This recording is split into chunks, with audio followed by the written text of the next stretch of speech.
G'day world, Chris Hogan coming to you live on Beach City Life on Facebook. And I have with me Jim Picton from Central Queensland University. And we're here at St Andrews Anglican College for, what was a fantastic event. Fantastic virtual reality art competition, first of its kind in the world.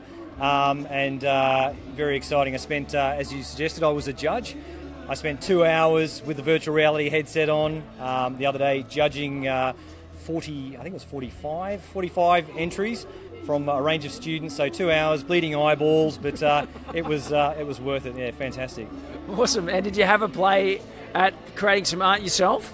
Look, I've used the HTC Vive a little bit. It's something I definitely want to move into. I've got a great friend, Stu Campbell, who's one of the world's leading virtual reality and augmented reality artists. So I watch his stuff in awe. I'm not at his level. But definitely an area I'd like to explore more, and an area that I think can come into the curriculum that we teach at Central Queensland Uni as well. So, yeah. Cool. Is Stu on the sunny coast at all? Stu is all over the world. You got a low battery message. I hate that. No, he's all over the world. He creates artwork. I think he's Tasmanian-based originally. He worked under me when I was a project manager in Defence for a few years. Creates graphic novels. He worked with a bunch of kids in the Aboriginal community of Roebourne in Western Australia, creating an interactive comic called Neomad, which won the Gold Ledger Awards for comics in Australia last year, which is really good. It's like the Academy Awards of comics. Currently working on a virtual reality documentary about soldiers with PTSD using this stuff, the same stuff the kids are working on here. So, but all over the world. We need to get him here for this, though. Yeah, absolutely. So what do you think about the future of education with regards to augmented reality, virtual reality? Do you think this is potentially the future of education? Do you think it's going to play a part? Oh, it's definitely going to play a part. I mean, as teachers, we have a range of tools at hand.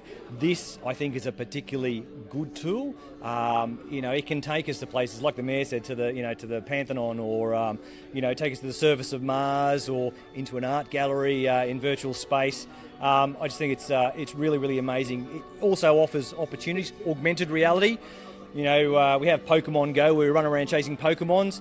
If you take that further and you think about how you could use augmented reality to explore your own environment, stripping back the history of your environment and interacting, I think it's going to go nuts. It's the new hoverboard, except better.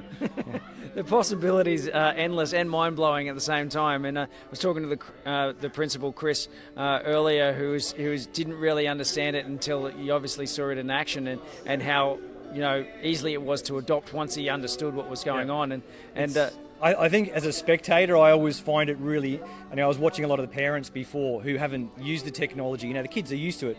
My 4-year-old, for example, she walks up to a TV on the wall, and immediately she wants to touch it and swipe it because she just thinks it should behave like every other device.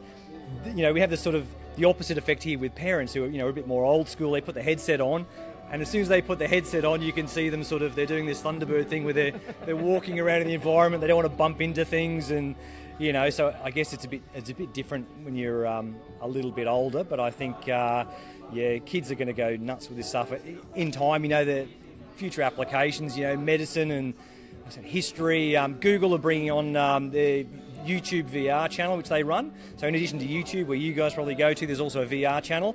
This year they're bringing in sort of a shared space, so multiple people could interact in the one virtual reality environment and communicate within that space as well. So, juxtapose that on the classroom environment, and exciting times ahead and lots more work for teachers. So if you're a teacher, start studying up on virtual reality.